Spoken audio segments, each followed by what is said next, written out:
Muy bien, estamos en la sección del día lunes. En este día la lección nos presenta lo que es en casa de Cornelio. En Jope, Pedro se hospedó en la casa de un hombre llamado Simón, que se le conocía por el oficio de curtidor. Ahora, esto pasó que mientras, en tanto, en otra ciudad, a unos 40 kilómetros de Jope, vivía este conocido como Cornelio. Resulta que este hombre era devoto, era un hombre, podemos decir, bien piadoso. Él y su familia eran adoradores de Dios, pero no se habían adherido a la forma de judaísmo, lo que significa que Cornelio todavía era un gentil incircunciso. Pero en esta visión, Dios le indicó que enviara mensajeros a Jope para invitar a Pedro. Ahora, esto es lo interesante. Dios se revela a Cornelio y también se le revela a Pedro. En el libro de los Hechos, en el capítulo 10 encontramos esta experiencia. En el capítulo 10 del libro de los Hechos, en el versículo 9 y 10, podemos encontrar este relato podemos decir, prácticamente la parte principal. Capítulo 10, versículos 9 y 10. Dice: al día siguiente, mientras ellos iban por el camino, se acercaban a la ciudad. Pedro subió a la azotea para orar cerca de la hora sexta. La hora sexta es casi como mediodía. Dice versículo 10.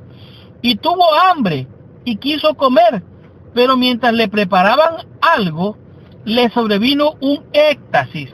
Un éxtasis es algo así como una visión. Dice: y vio el cielo abierto y que descendía algo semejante a un gran lienzo, que atado de las 4 puntas era bajado a tierra, en el cual había de todos los cuadrúpedos terrestres, reptiles y aves del cielo. Y le vino una voz, oiga bien, una voz que le dijo: levántate, Pedro, mata y come.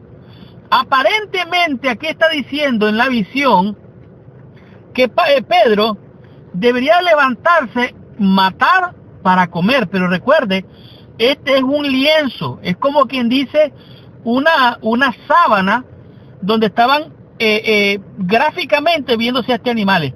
¿Cómo iba a matar y a comer si era solamente un lienzo, era una sábana? Ahora recuerde, le estaban preparando de comer, de acuerdo al relato.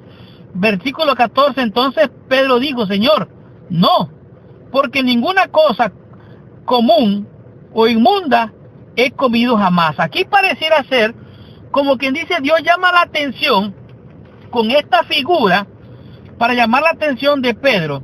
En el éxtasis, él ve el lienzo, mira los animales, oye la voz que le dice mata y come, y él resiste, él rechaza hacer eso que la voz le dice. Ahora, es importante destacar que el tema de la visión de Pedro no era la comida, sino las personas. Con todo, era cerca del mediodía, pero Pedro tenía hambre.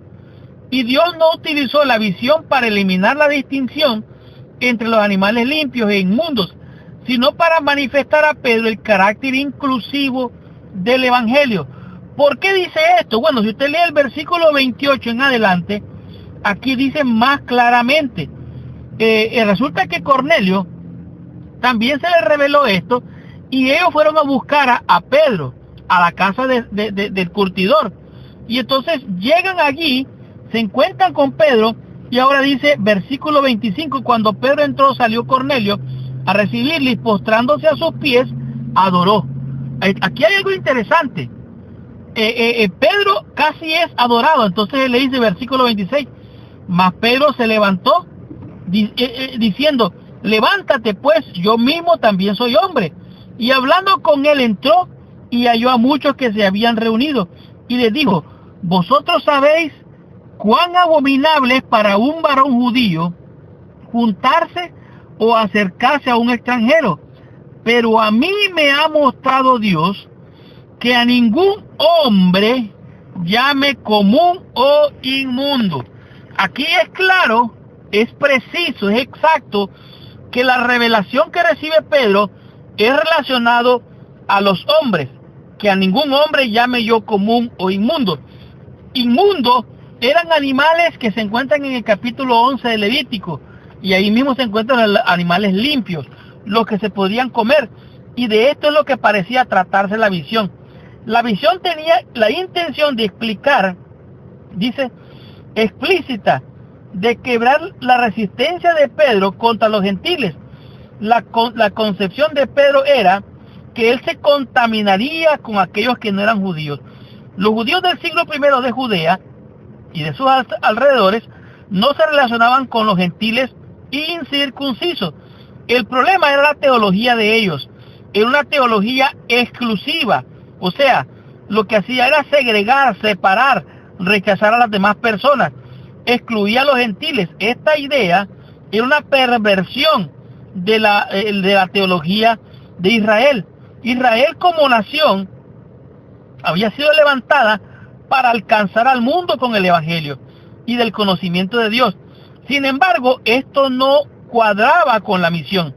Debido a que la circuncisión era una señal del pacto abrahámico, los gentiles que no se circuncidaran eran segregados y tratados con desprecios, a menos que se hicieran judíos. Entonces, de esta manera ellos eran aceptados. Con este concepto era incompatible este concepto con la muerte de Jesús, que estaba empezando a comprenderse. Ahora, es interesante notar que Cornelio fue un hombre que se unió a la iglesia, él y toda su familia. Ahí lo puede usted ver. El versículo 34 y 35 dice: así que luego envié por ti, y tú has hecho bien en venir. Ahora pues, todos nosotros estamos aquí en la presencia de Dios para oír todo lo que Dios te ha mandado. Entonces Pedro, abriendo su boca, dijo: en verdad comprendo que Dios no hace acepción de personas, sino que en toda nación se agrada del que le teme y que hace justicia. De esta manera, aquí estamos viendo la inclusión del evangelio. Dios incluye el evangelio para toda nación, para toda raza, para toda tribu. No hay acepción de personas. No hay judío, no hay griego, no hay varón, no hay mujer. Todos somos uno en Cristo. De tal manera que en la casa de Cornelio se hizo el milagro glorioso de que fueron incluidos también los gentiles en el plan de salvación. Estudiemos la lección en el día martes y comprendamos qué nos enseña esta lección con el tema que es el don del Espíritu.